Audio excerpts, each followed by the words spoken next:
Amen. This morning I was speaking to God. Nikimwambia Mungu, come down to the rescue of this assembly. And you better hear me well, because this is not me speaking. The Lord said it. Amen. And everything He says, it must come to pass. Hallelujah. And the Lord saying He's going to raise this assembly. Amen. And the people that are particularly in this service, the Lord is going to raise them. Amen. Blessed are you kwa sababu umeingia katika ibada ya siku ya leo ambayo Mungu ameahidi kuinua watu wake ambao wako ndani ya nyumba. The way you're saying amen is as if you did hear God. Amen. Amen. Most of you who know me, I don't say my own things. When I tell you God has said, He has said it. I'm not interested in telling you what God has not told me to tell you. I'd rather preach and go home. But God has said He's going to raise the people that are in this particular service. And because you are in this service, may the Lord begin to raise you right away in the name of Jesus Christ. Your life is beginning to take a different dimension beginning now.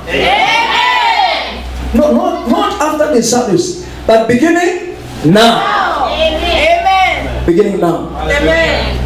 The things you never thought God could do them, those are the things God is doing. So beginning this moment, your life is changing forever in the name of Jesus Christ. Hallelujah. Can a modern man keep God's word? Je, mtu wa kisasa anaweza kulinda neno la Mungu? Je, mtu wa kisasa anaweza kufanya kama jinsi maandiko inavyomuongoza? We live in an era and a society ambayo imewekwa sayansi mingi ndani, na Paulo anaambia Timotheo ya kwamba sayansi ni mafundisho potofu. We thank God for the scientists. Those of you who are in the service, God bless you for being scientists.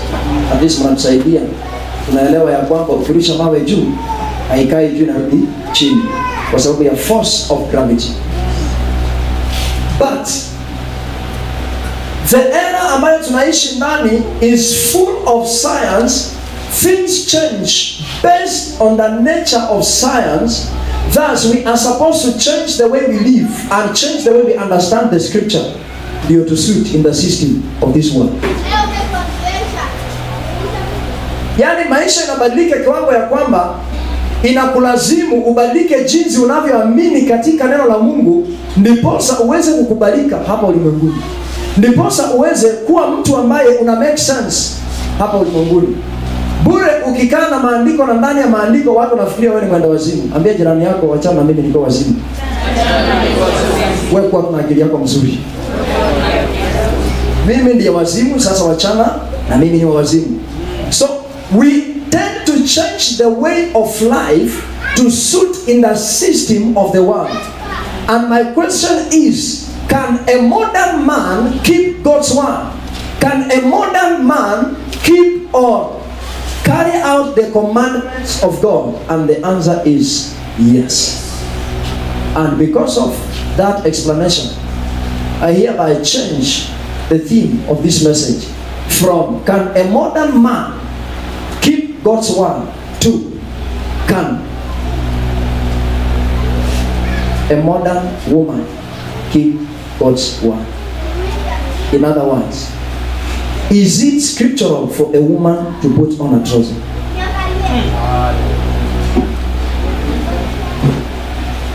I repeat this. Because of this explanation, I am changing the theme of the message. Kutoka kwa, je, mtu wa kisasa anaweza kufanya kulinda ama kufanya jinsi maandiko ama amri za Mungu zinapomwelekeza kuingia katika, je, ni kimaandiko mwanamke wa kisasa kuvaa longi? Kama umekaa karibu na mtu wa kike, muulize, je, ni kimaandiko? muulize akupe jibu before we continue. Je, ni kimaandiko mwanamke wa kisasa kuvaa longi? Please understand this. I do not intend to attack the women in the house. Sina kusudi la kuingilia mtu yeyote ambaye anavaa longi, kwa sababu wengi wanavaa longi. Hata jana nimekutana na wengine wanavaa longi. But my intention is to help you to shed some light so that you get to understand what the scripture says about life and about the way you live and about the way you dress. So get me right. I have no intentions to attack the women in the house, but I have an intention of shedding the light, kuleta mwangaza wa neno la Mungu, mwangaza wa maandiko iwe jinsi ilivyo, because no one can change the scripture. Am I born again? I can't change the scripture. Are you not born again? You can't change the scripture. Are you a preacher? You can't change. Are you a prophet? You can't change. Are you a church member? You can't change. But you can decide not to obey.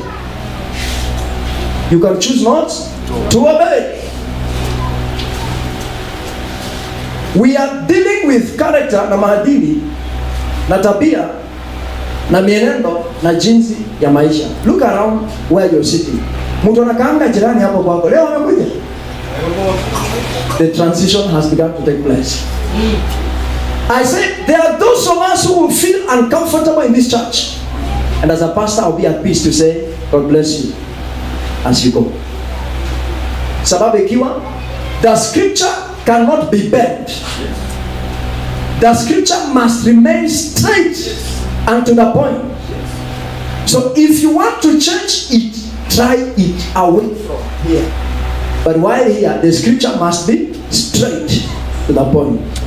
I think I'm done with that. But I'm trying my level best to help those of us who need help. Na mimi nikitaji usaidizi pia mnisaidie kama pastor wenu. Hallelujah. Hallelujah. Genesis chapter 3 verse number 21. As iron sharpens iron, so man sharpens the countenance of his fellow man. So let me sharpen you as you sharpen me together. Tunaendelea katika safari ya kwenda mbinguni. Safari ya mbinguni ni msalaba. Yaani si rahisi, ni ngumu. Genesis 3:21. Mtu wa Kiswahili atakuwa tayari kusoma after read the English one. Unto Adam also and to his wife did the Lord God make coats of skins and clothed them.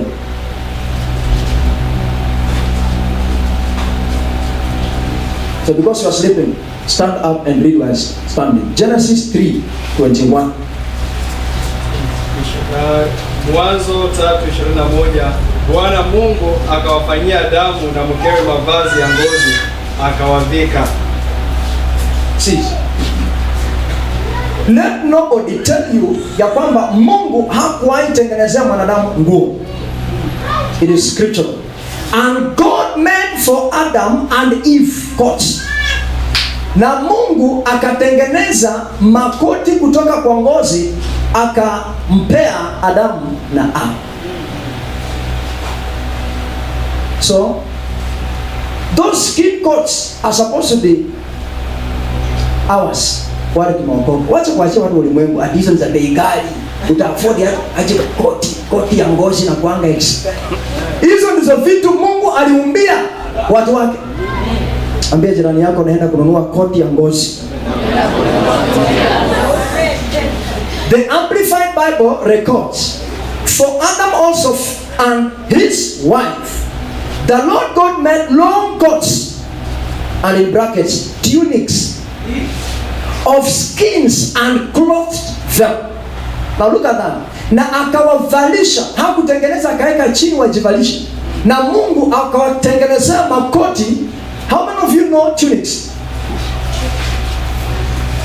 Venga mama ile tunic. Venga mama ile tunic.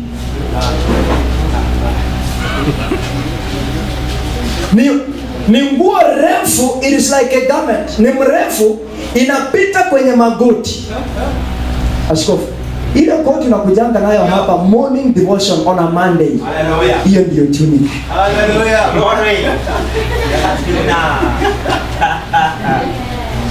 Na Mungu akatengeneza makoti katika mfano wa tunic mbili, moja ya Adamu ingine ya Hawa, na akawavalisha. Tunic haikuangi ka kitu ambako kako 3/4, kana kuanga full quarters. Mostly tunics zinatumika in primary schools na wanafunzi.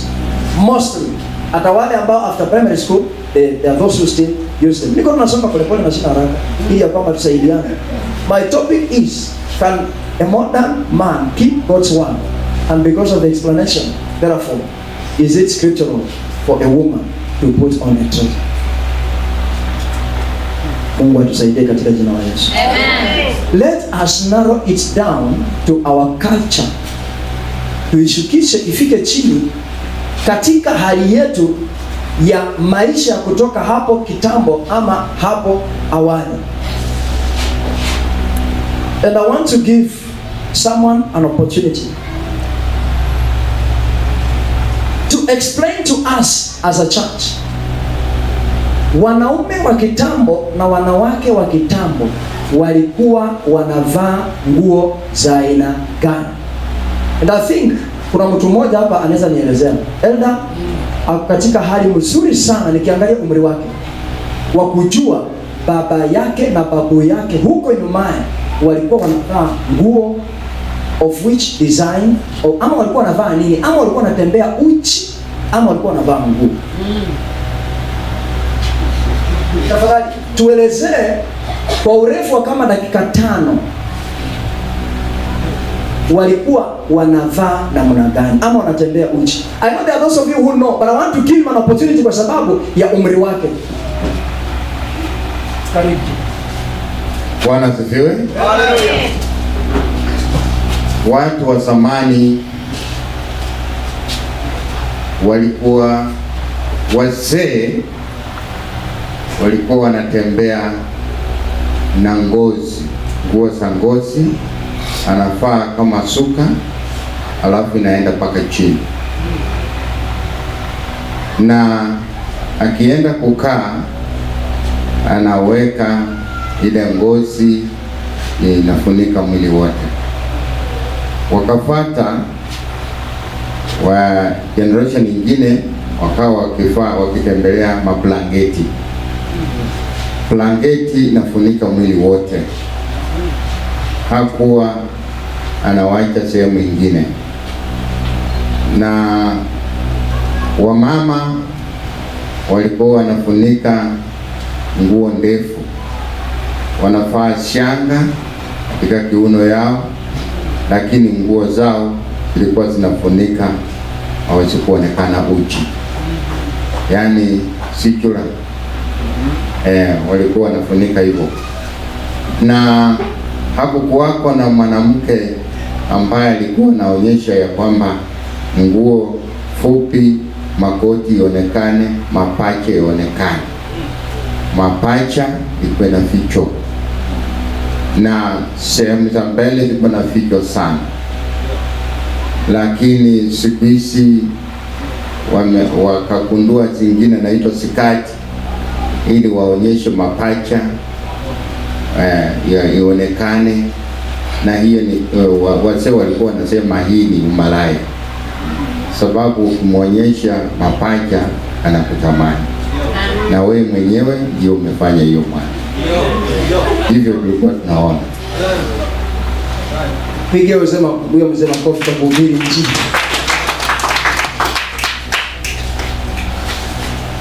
Generally, kutokana na Mwanzo mlango wa 3 mstari wa 21, Mungu aliposhona tunics mbili akapatia Adamu na Hawa, zilikuwa za kufunika uchi wao.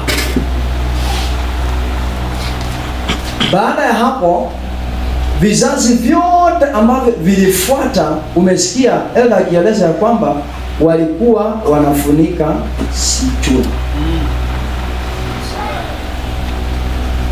Ask your neighbor, unafichanga kichwa?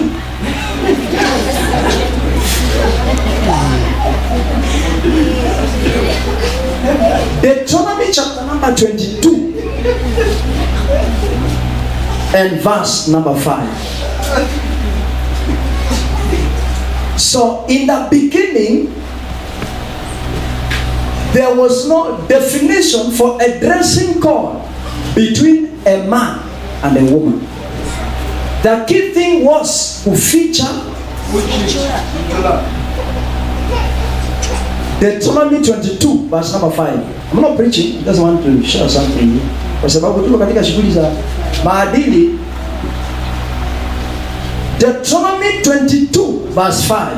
Mwanamke asivae mavazi ya mpasayo mwanaume, wala mwanaume asivae mavazi ya mwanamke, kwa maana kila afanyaye mambo hayo ni machukizo kwa Bwana Mungu wako. A woman must not wear men's clothing, nor a man. This is New International Version. A woman must not wear men's clothing, nor a man wear woman's clothing. For the Lord your God detests anyone who does this. As God intensely dislikes anyone who does this. Mwanamke asivae mavazi yanayompasa ama mfaa mwanaume, na mwanaume naye vile vile asije akavaa mavazi yanayomfaa mwanamke.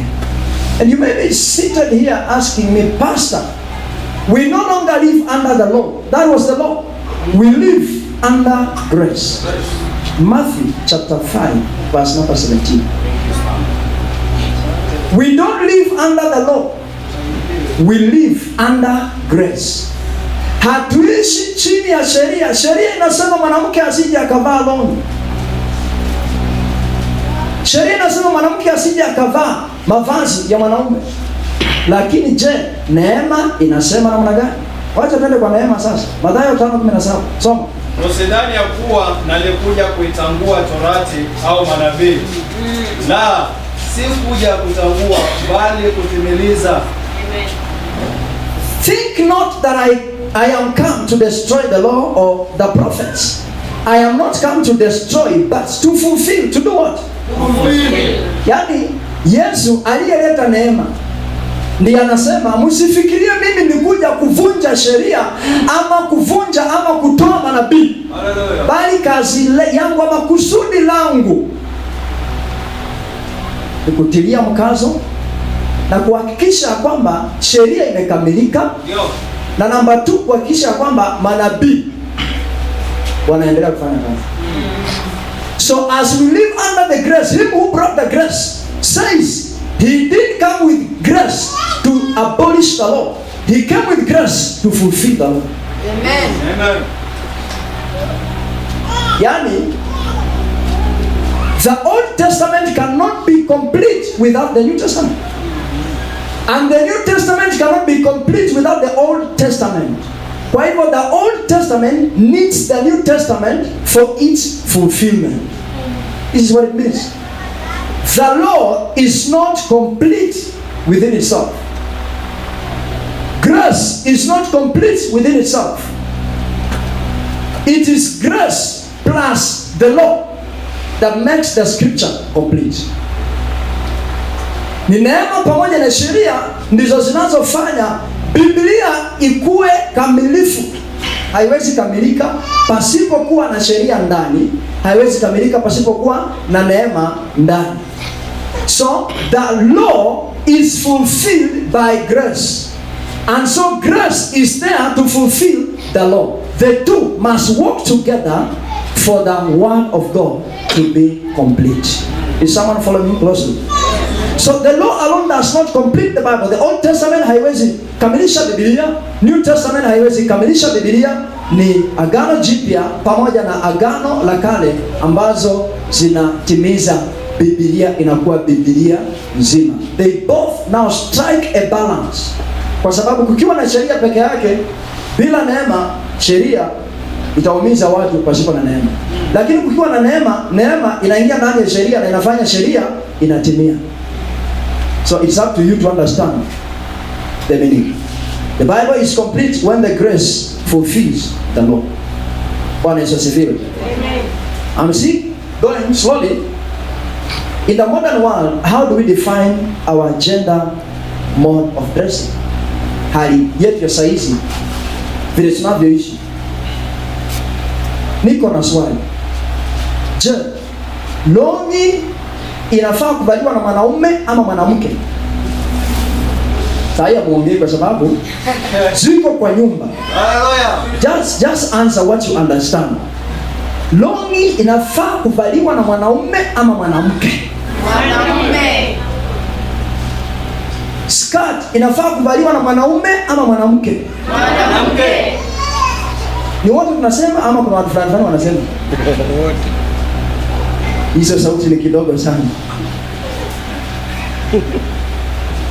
If you go to the market hapa Chemkube, uanze kuchagua nguo za kununua as a man, utapewa longi na useme hii ni ya wanawake. Yes sir. Yes.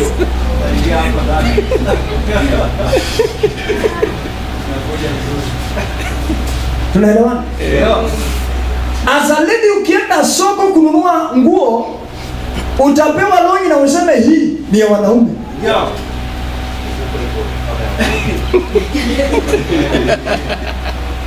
Kuna mahali naelekea, kuja tu na mimi pole pole tu. Usiwe na haraka, just be attentive. Na sina mbio, niko tu pole pole. Tuende tu pole pole tupatane. Ukienda hapa Chemkube upewe koti, utasema hii koti ni ya mwanamke. Hii valiwe na wanaume. Na as a lady mimi nikikupea hii yangu utasema pastor hii ni ya wanaume. Hii valiwe na wanawake. Nikisema sasa nimekugawa koti, nikupee hii yangu, utasema as a lady utasema pastor hiyo labda ungepatia mzee wangu. Because there is a way you understand. Hili vazi si la mwanamke, la mwanaume. I will help you understand why. Longi ambayo ameshonea mwanamke zip inaangalianga kushoto. Yes. Hello? Hello. Ya mwanaume zip inaangalia wapi? Yeah. Nitakuelezea vile kunaenda. Wacha tusonge pole pole. Kama mwanzo Mungu alitengeneza nguo akapea Adamu na Hawa, there was no difference. Zote zilikuwa tunics. Hakukuwa na tofauti. Why did he make tunics for them? Wafiche. So hata ukienda Chemkube, nguo imetengenezwa kufanya nini? Fichura.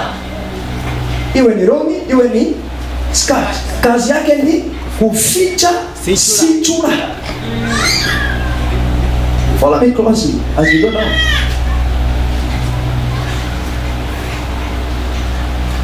Mzungu aliamua kutofautisha kati ya mwanaume na mwanamke. Mzungu. Na si Mungu. Nani? Mzungu. Akaamua ya kwamba nitatengeneza nguo imsuti mwanaume kulingana na maumbile yake, na nitengeneze nguo imsuti mwanamke kulingana na maumbile yake. Ikawa ni wazo la mzungu kutengenezea mwanadamu nguo ambayo itafaa umbo lake na wala sio Mungu. So kile mzungu alifanya, akaamua kutofautisha kati ya nguo ya mwanamke na mwanaume. Akatengenezea mwanaume koti na longi ya kumfaa, ambayo hapo awali Mungu hakuitengeneza hivi. Ile Mungu alitengeneza si kama hii. Hii ni ya mzungu. Pastor amevaa ya mzungu. This is mzungu's idea. Mzungu's idea. It's not God's idea. It's not my culture's idea. Kwa sababu kwa culture yetu nafaa ni kwetu na kinguo kinanifunika. Lakini hili ni wazo la mzungu. Akalileta vizuri. Na nikisimama hapa unaniambia pastor that suit looks good, you're sharp. Looking smart. Hata kama unasikia wivu, lakini ukweli ni kwamba niko smart. Hallelujah. Kwa sababu ya wazo la mzungu. I'm looking good. Yes. Smart. Hata mimi mwenyewe najua niko smart. Nilijua nitakuwa smart kabla nivae. So I know through the idea ya mzungu I am looking smart. Hata kama sina sura, lakini niko smart na sura mbaya. Are you getting the point? Because of his or her idea as a white man or as a white person, akatengenezea mwanadamu nguo. Mwafrika akaamua kuchukulia pale pia akaweza kuivaa.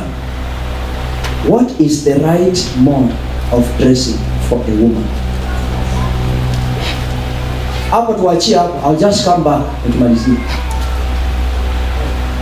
1 Timothy chapter 2 verse number 9. Je, mimi kama mwanamke napaswa kuvaa namna gani? Tukimaliza hii ibada, kuna watu mtabadilisha mawazo. Haleluya. Na kuna wale mtasema kama hiyo ndio kanisa sitaingia tena. Tutasema neema ya Bwana ikutoshe. And I want women to be modest. 1 Timothy chapter 2 verse number 9. Kwa Kiswahili? And I want women to be modest in their appearance. They should wear decent and appropriate clothing and not draw attention to themselves by the way they fix their hair or by wearing gold or pearls or expensive clothes. Vivyo hivyo wanawake na wajipambe kwa mavazi ya kujisitiri, pamoja na adabu nzuri na moyo wa kiasi, si kwa kusuka nywele wala kwa dhahabu na lulu wala kwa nguo za thamani.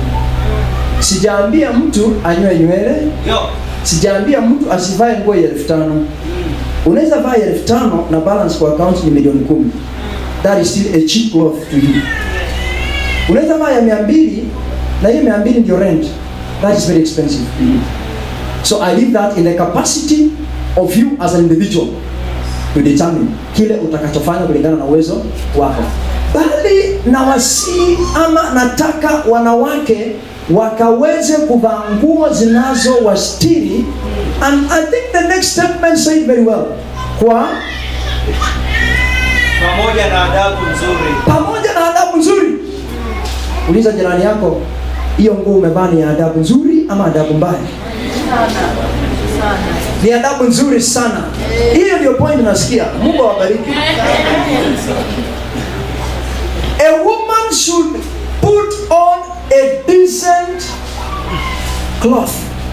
Decency is the key thing. Yani akae smart, vile pasa amekaa smart. So nataka nikuelezea zaidi uelewe. You should be decent. That is what Paul says. And women should dress decently. Wavae vizuri. Kama umekaa karibu na mwanamke, aledi muulize, hiyo sikati hiyo uzi unavaanga na iko na mashimo ndani, unaonekana ndani, ni adabu? Kusikia hajasikia, kusema hajasema, na saidiana tu pole pole tukishuka. A Christian should dress appropriately to his or her gender. Vaa vizuri kulingana. Kiswahili imesema tu vizuri. According to your gender. Kama mwanamke vaa vizuri in a state of respect. Uheshimike. Sio udharauliwe. Naenda amesema kitu kimoja hapa.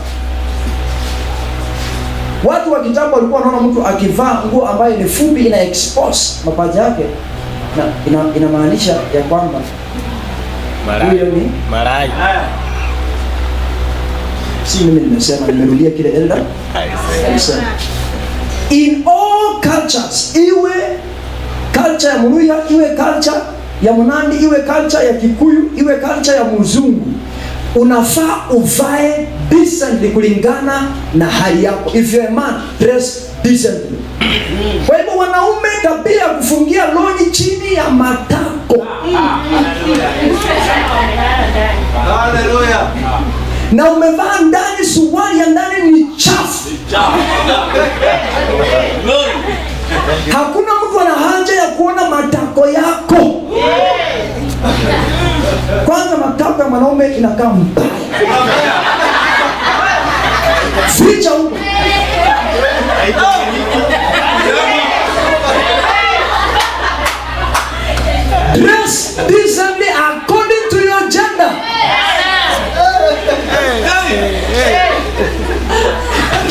kuachilia tu longi iko huko chini wakati tuko kwa ibada, ukiinama kuabudu. We see what we are not supposed to see. Hallelujah. Tunataka kumwona Mungu kwa ibada. Unatuonyesha vitu gani hiyo? Kuja kwa ibada kuona matako, tukija kwa ibada kuona Mungu. Kama umekaa karibu na mwanaume mwambie, nitokee nione Mungu. We want to see God. We want to experience God. We do not want to see things that you carry. Please, beba za kwako, peleka kwako. Hallelujah. Tuachie ibada tuone Mungu. Tutoke kwa ibada roho zetu zikiwa zimesafishwa na damu ya Yesu Kristo. Na kuna wanaume wamefika mahali wanaenda kwa fundi, wanakaza longi mpaka inakasika. Hallelujah. Atufinya kidogo. To a state whereby hata vitu ambavyo hatufai tuone tunaziona. Mungu asaidie.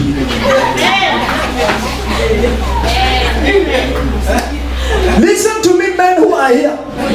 Every man has his own property. So keep yours. Kila mwanaume ana mali yake. Yako weka. Usikuje kutuonyesha to expose yourself here. No, nobody is interested in seeing what you carry. Hata mimi niko na mzinga yangu. Hallelujah. Yuko. Hello. Na ukweli nitakwambia, ulichukia lakini ukweli upate. Asante. Tengeneza longi kustiri vizuri, ishike kwa kiuno. Yo. Na sio ishike kwa kiuno na ishike vitu zingine. No. Kwanza si mzuri kwa afya na maisha yako. It's not good. It's not good. Vala longi mzuri tu kama hii hapa. Ni pana. Inakaa weya lakini I'm smart in my weya. Am I looking ugly? Yaani wanaume uvaa longi mpaka ukishika hivi hauwezi pata allowance ya kuivuruta. Wewe ni sausage ama ni mtu? Make sure that you dress appropriately to your gender. Kuna hali fulani ukiweka longi yako, kuna mambo ambayo ina expose na sisi hatutaki tuone. So iweke tu mzuri. Kama yangu nimefunga tu mzuri. Kama nimefunga vibaya hapa mshipe ndio ina shimo moja. Itanisaidia kununua mshipe mwingine mzuri. Exchanging the direction as a woman kuvaa nguo ambayo inampasa mwanaume na mwanaume kuvaa nguo ambayo inampasa mwanamke ni chukizo mbele za Mungu. A godly man or a godly woman must dress modestly in a manner that does not solicit or attract sexual attention. Mtu awe ni mwanaume ama mwanamke avae kimaridadi katika nguo ama mavazi ambayo haiwezi chochea mtu akawa na mawazo tofauti. For example, if you put on a miniskirt and come and sit here in front, don't think I came from heaven. I'm a man born of. The point must be brought home. I didn't come from heaven. Nazaliwa hapa kama wewe. So don't think I am an angel. Alafu kiona nimepotoka barabara atu huyo pastor. No. Hapana. Hapana. Naweza potoka kwa barabara kwa sababu yako. Thank you. So nisaidie. Nisipotoka.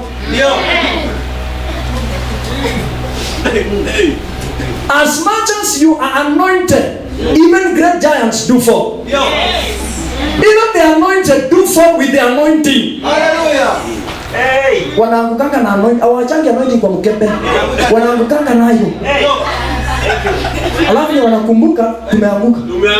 Ndio wanasimama na anointing na dhambi pamoja. Hello. Dress modest. Amen. I say dress modest. As a man, usivae katika njia ama hali ya kuchochea wadada kwanza kufikiria ya kwamba huyu ndugu ndiye ndugu. Vaa tu vizuri, beneath, look smart. Na point ishie wapi? Don't solicit them, don't attract them to you. Like I said, we didn't come to church to be attracted to you as a man. Hata mimi nikiwa hapa natafuta Mungu. Hello. Tusaidika katika jina la Yesu. Amen. Ni tabia mbaya mwanamke kuvaa stoki na anatembea town kwa street. Hallelujah. Ni tabia mbaya. Tabia mbaya. Tabia mbaya. Kinaleta tabia mbaya. Ni tabia mbaya. Sana. Stoking ni kitu kakuvaliwa ndani ya nguo. Na mimi naona wamama tu wazima town ndani ya stoki. Kale ni cheza town. Wamama wazima. Nibalon kuvaa kwa kichwa. Amevaa huku chini. Na anatembea town. Ati my dress, my choice. Yes, your dress, your choice. The consequences are there. Yes. As a Christian, dress modestly.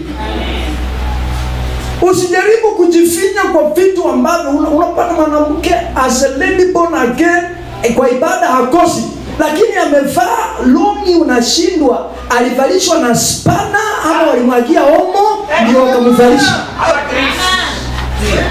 Ama walimwekea ball bearings na grease ndio longi karoho kwa mwili. It is unscriptural. It is not healthy for you and for others. Mimi nasikia kuacha kuhubiri nianze kuongea tu sasa. Thank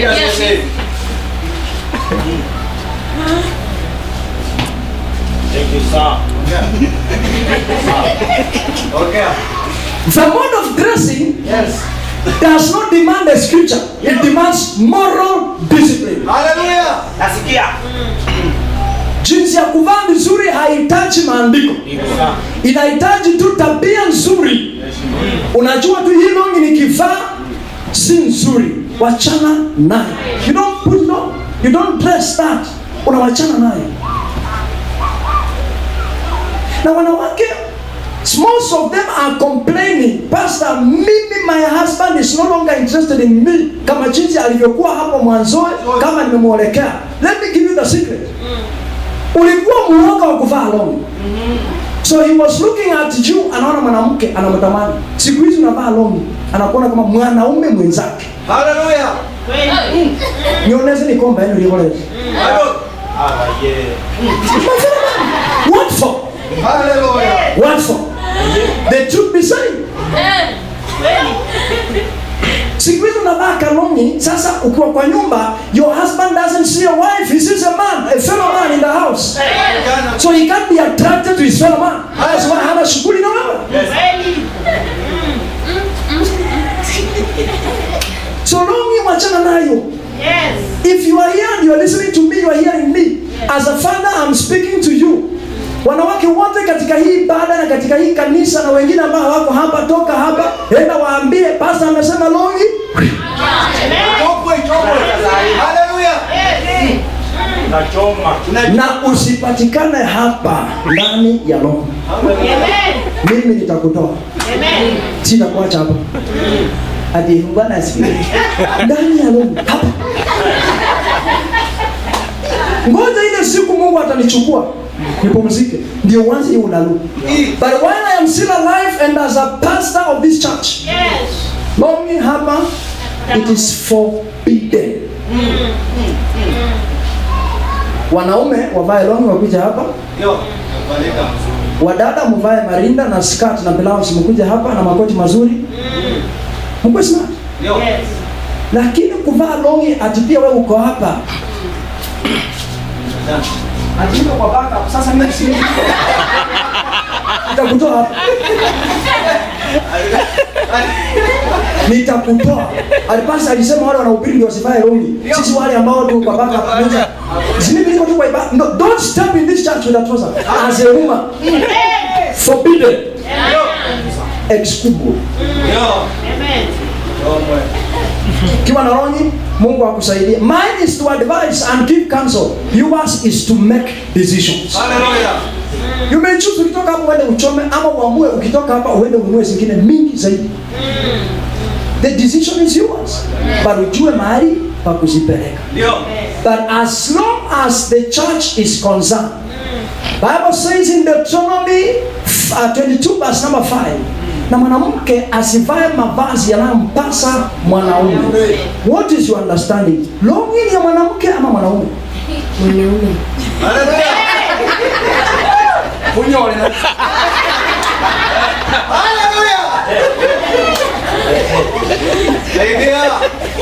Well, Mungu alipoumba Adamu na Hawa akawajengea nguo, akawatengenezea tunics. All of them were the same thing. That was at that time. But in this time, kwa sababu umechukua mawazo ya mzungu, ukaona longi ni ya mwanaume, skati ni ya mwanamke, maintain that. Bana kujifanya wewe pia what a man can do, a woman can do. So umbenda nasa so that better. Hello? There are things you cannot change. The scripture is settled. We don't discuss that. So wewe unaelewa aje kuhusu mavazi? Nguo ya mwanaume ni gani, ya mwanamke ni gani? You understand that? Full stop. Sikuona mama yangu na longi, sikuona nyanya yangu na longi. Listen to me, church. I have never fought my wife. Mimi kupiga mke wangu sio. But the day I will find her in town, akiwa ndani ya stocking, amevaa atie pia my dress my ulitima sasa na undao mpaka mwisho.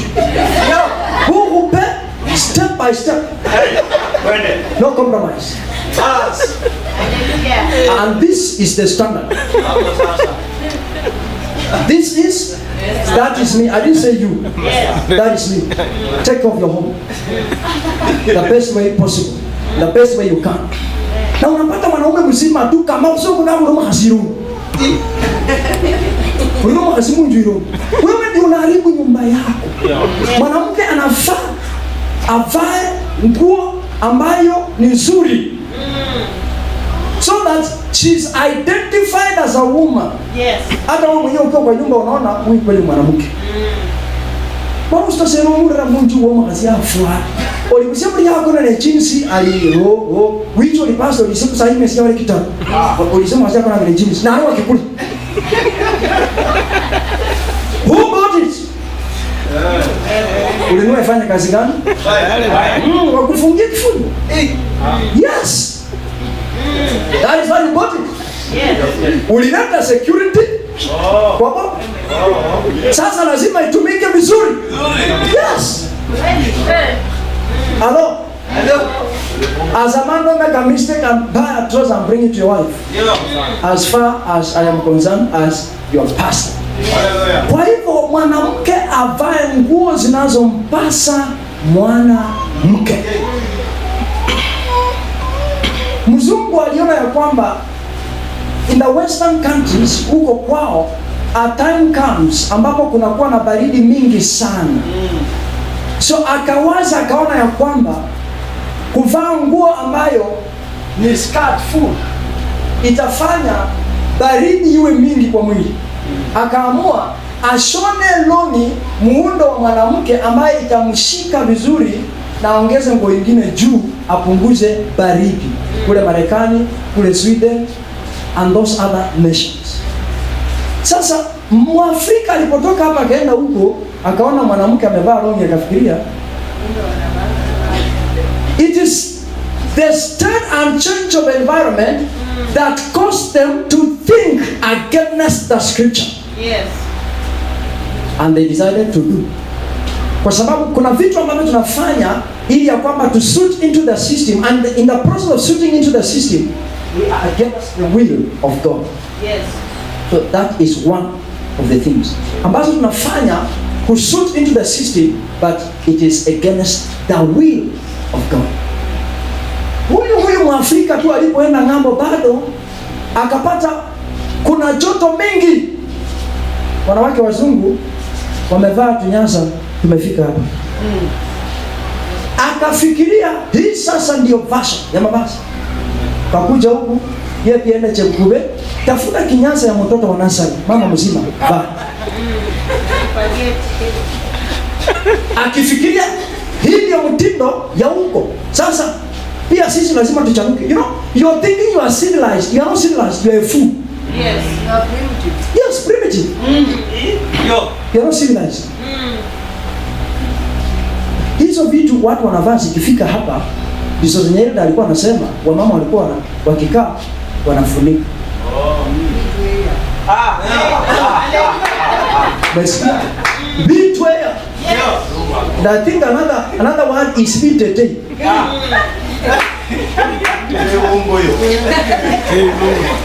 Those were things that were there those days because hakukuwa na material ya kutosha, ngozi ya kutosha kushonea mtu a full dress. Hallelujah.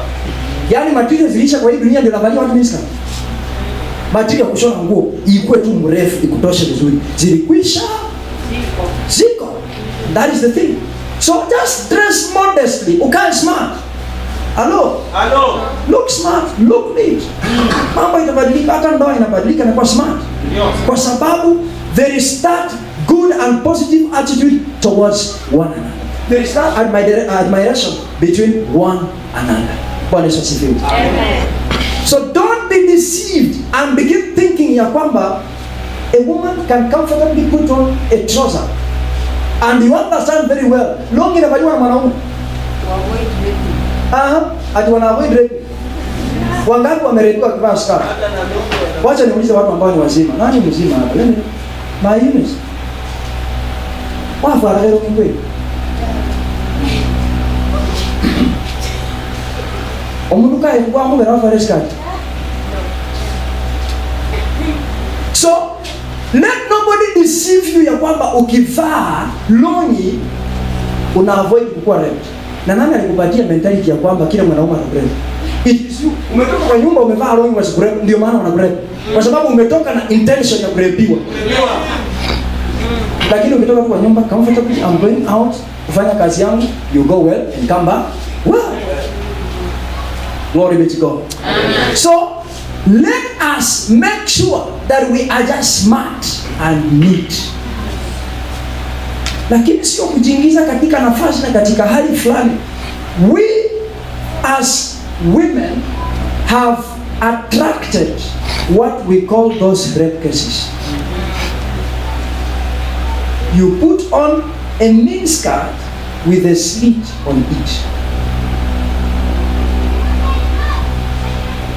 3/4 ya mapaja yako iko nje. And you are busy walking in town. There is nothing that triggers and changes the mind of a man apart from when she sees a woman and begin thinking, we are just free.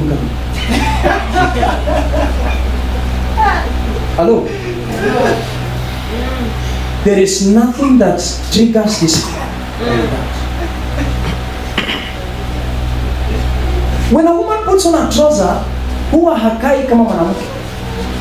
A lady sits with her legs together. Yes. Ukimpea tu ronye saa hii.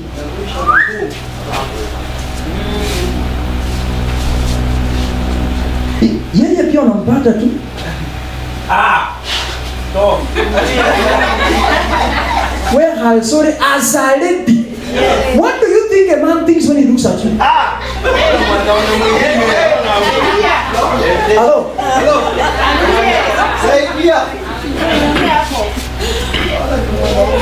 Yes. Look at me. Mimi mwanamke nimekaa hivi. Wewe uko mwanaume, ni nini unaona vile nimekaa hivi? Let's talk the truth. Yes. What do you see? Are you tired? Yeah. That's true. Yes. Very true. Yes. Tired. Tired.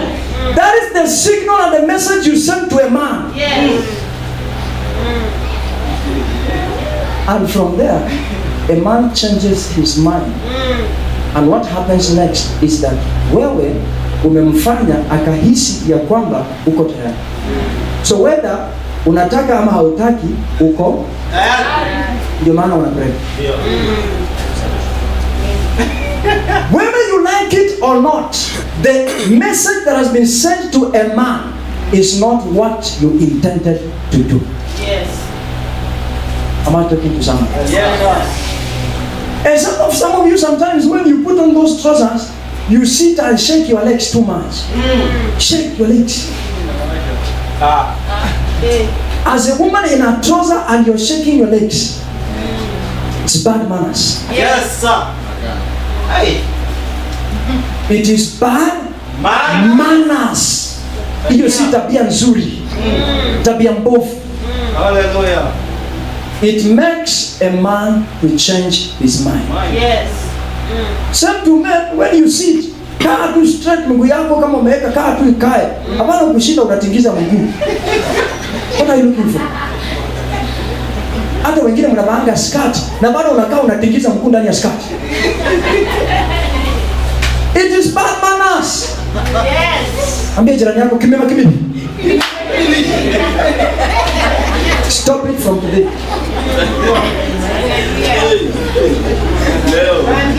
This one doesn't need anything to do with let's talk about the scripture. No. Mambo ya scripture na wacha. Wacha nikusaidie kama baba mzazi. Kimima kimimi. Uelewe, wacha.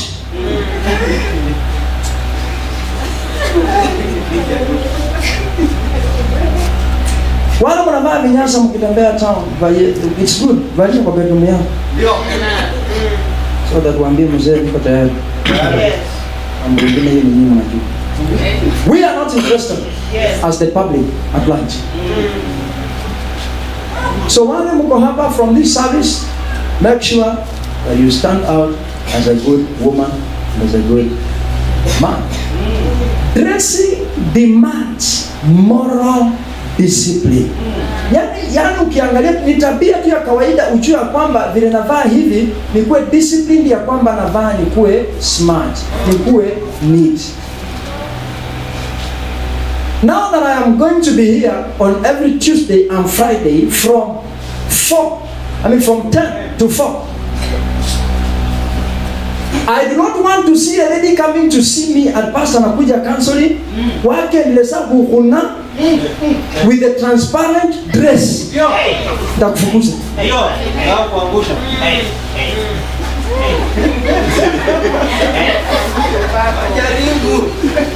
I do not want.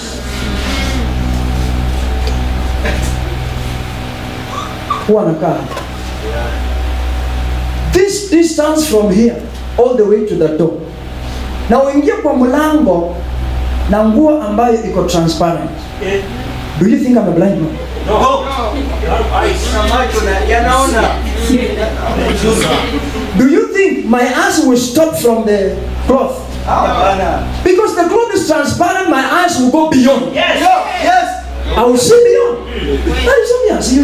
We don't need to discuss here. Oh, kweli pastor uliona ndani ya nguo ama uliona juu ya nguo? I see beyond.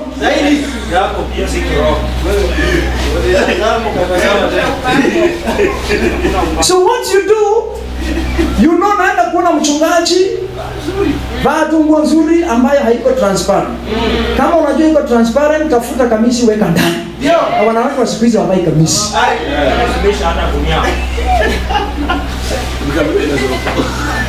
Ati inaleta joto. Unataka baridi, si uoge. Tembea na barafu. Tembea na barafu. Tembea na fan, mobile fan, siku ziko rechargeable. Ukisikia joto unaweka on, unashikilia. Unashikilia, joto inakuja. Piga joto inaisha, unazima. So I do not want to observe and see these things here. No. Stuck. I am here for the reason of seeing you and praying with you, counseling you, advising you in case there is any problem you need my advice in any field of your life. Hallelujah. But whether you are innocent or you know what you are doing intentionally, please don't. Because I will not entertain that. Bwana Yesu asifiwe. Amen. Utanichukia, lakini ukweli nitasema. Nikishasema niwe huru, nikishakuwa huru, Mungu asinipunish kwa kutosema ukweli. Mungu asinipunish kwa kusema ukweli juju. Nasema mpaka kamilike. You understand what the scripture says and know where you should stand. 2 Corinthians chapter 3 verse number 2. As I finish, 2 Corinthians, so Korinto ama Korinzo. Ndo. Hao sasa. Mlango wa 3 mstari mdogo wa pili. 2 Corinthians 3:2. You are our epistle written in our hearts, known and read of all men. Ninyi ndiye barua yetu iliyoandikwa mioyoni mwetu, inajulikana na kusomwa na watu wote. So, as a Christian, wewe ni barua ambayo inasomeka na watu wote. Haisomeki na Wakristo peke yao ama Waislamu peke yao, inasomeka na watu Wote. Everybody reads you as you walk around. Everybody reads you. Wakikuona, they look at you, they address you according to how you address. Ukumevaa, there is a way, you know, when you put on those clothes, and I was speaking to the Jerusalem Fellowship on Friday, nikiwauliza, unapokuja kwa kanisa na miniskirt, umekuja kesha, tumalize kesha yetu saa 10 asubuhi, tuseme basi twende nyumbani. Utoke hapa ufike town, ukutane na wale wadada wanakuanga kwa corridor. Hao pia wamemaliza kazi, wanaenda nyumbani. Muko kwa barabara, mnaenda nyumbani. Wako na 3/4 ama sio ndio 1/4, wewe pia uko na hiyo. What will differentiate you between what will bring a difference between you and them? Kuna. Yani tofauti kati yako na malaya ni gani? Kuna. Kwa sababu mavazi yenu yanafanana.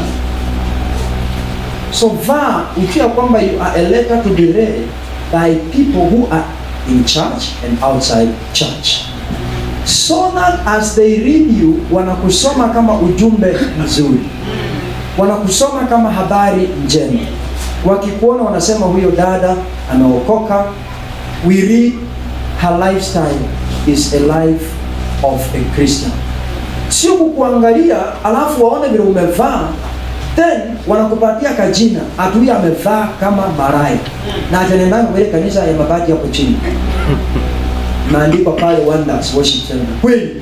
Huyu hii anafanya ni wonders. Hata mavazi tu ni wonders. I pray that shall not happen in the name of Jesus. Amen. I said, I pray that shall not happen in the mighty name of Jesus Christ. Amen. So as you put on clothes, as you dress, make sure that you are neat and decent. when you go to the Muslims, and most of them go to Iran, let's maybe go back to Israel and see how they dress. Wanavaa hizo tunics, men and women, female and male. They took up the Genesis 3:21. Na wanavaa hizo gowns, dress mrefu tu from the top to the bottom. Iwe mwanamke iwe mwanaume, ya kwamba ako free in that dress, you will not see the shape of the body. But with us today in church, you find even a lady who is born again in church amevaa to expose the shape of the body. It is an embarrassment to the body of Christ. Amen. Ni aibu kwa mwili wa Kristo. So vaa tu skirt yako mzuri ama dress yako mzuri. Hapana mwe napa mhaloni. And those of you who have children, kuna watu pia nimeona mna watoto wadogo wasichana. Mumeanza kuvalisha malongi wakiwa wadogo at their tender age. You will not change that. Akikuwa mkubwa, that will be the trend. Kwa sababu umemzoesha hivyo kutoka utotoni. So mfundishe kutoka utotoni avae as a woman. She should be identified as a woman. My question is, yani vaa fuara jiskati, sebali vaa khasita. Ufare longi longi. Hello? Those who put on dresses, are they not women? Yeah. Yes, women are good women. Even though it doesn't mean that when you put on a skirt or a blouse and a dress or ati sasa una tabia mzuri. No. It doesn't mean ya kwamba ukivaa long sasa wewe una tabia mbaya. No. This is a dressing code and mode that demands discipline ambayo atasemani. Just a moral discipline. But you can still put on a dress na ukue ndani yako una tabia mbovu sana. But I think we are handling all areas. Usaidike kitabia, usaidike kimavazi, usaidike kimienendo, all together. We be good people all round. Bwana Yesu asifiwe. Kama umenichukia kwa sababu ya hiyo ujumbe, inua mkono.